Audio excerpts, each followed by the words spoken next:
नमस्कार, बिहार तक देख रहे हैं आप और आपके साथ मैं हूं आशीष अभिनव। देखिए, बिहार तक के एग्जिट पोल बिहार चुनाव को लेकर सामने आए हैं और इस एग्जिट पोल में किसकी कहां से बन रही है सरकार, यानी कि कौन कहां से चुन करके विधायक आएंगे, ये हम आपको बता दें। और हमारे पास कुछ आंकड़े हैं इसको लेकर के 243 विधानसभा सीटों को लेकर जो हम बात करेंगे।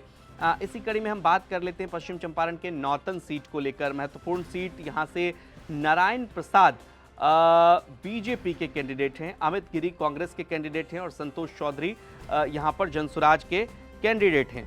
लेकिन इस सीट पर एग्जिट पोल को लेकर जो आंकड़े सामने आए हैं, जो ग्राउंड जीरो पर हमारे संवाददाता थे और चीज़ों को एकत्र कर रहे थे, लोगों से बात कर रहे थे, ग्राउंड स्तर पर जो रिपोर्ट निकलकर सामने आई है, कोई कह नहीं सकता कि इस सीट पर जो टक्कर है वो बीजेपी और कांग्रेस में इस तरह से है कि कांटे का मुकाबला माना जा रहा है, ट्रायंगुलर फाइट। चूंकि कई जगहों पर जो है निर्दलीय प्रत्याशी खेल बिगाड़ रहे हैं, कई जगह पर तो निर्दलीय प्रत्याशी निर्णायक भूमिका में हैं।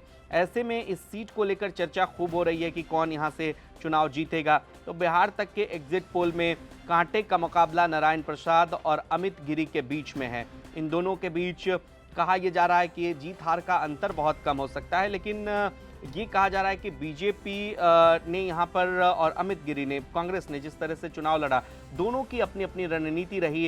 रणनीतिक तौर पर इस बार जो अमित गिरी ने चुनाव लड़ा, जिस तरह से कैंपेन में उन्होंने तमाम तरह की बातें सामने लाईं और मुद्दे आधारित बातें की, यहाँ पर जो है ऐसे में बीजेपी के लिए भी उनसे पार पाना थोड़ा आसान काम नहीं है। और खास करके अमित गिरी के लिए भी बीजेपी को हरा देना आसान नहीं है। सत्ता में बैठी हुई एक पार्टी है, ऐसे भी आप उनके खिलाफ लड़ते हैं तो मुश्किलें तो कई सारी होती हैं। लेकिन ज़रा हम एक आंकड़े पर बात कर लेंगे।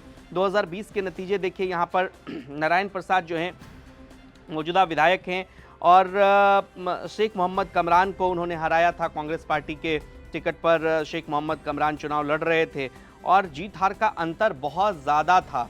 मतलब 25,896 वोटों से तब नारायण प्रसाद जीते थे। तब का सिचुएशन और अब का सिचुएशन, दोनों सिचुएशन में फ़र्क है। परिस्थितियां कुछ और हैं, कैंडिडेट अलग अलग हैं। कुछ निर्दलीय बड़े चेहरे जो मैदान में हैं वो मुश्किलें खड़ी कर सकती हैं। मुख्य रूप से हम इस 3 गठबंधन के बारे में ही बात कर रहे हैं। वैसे तो एक गठबंधन है नहीं, जनसुराज अकेले चुनाव लड़ रही है।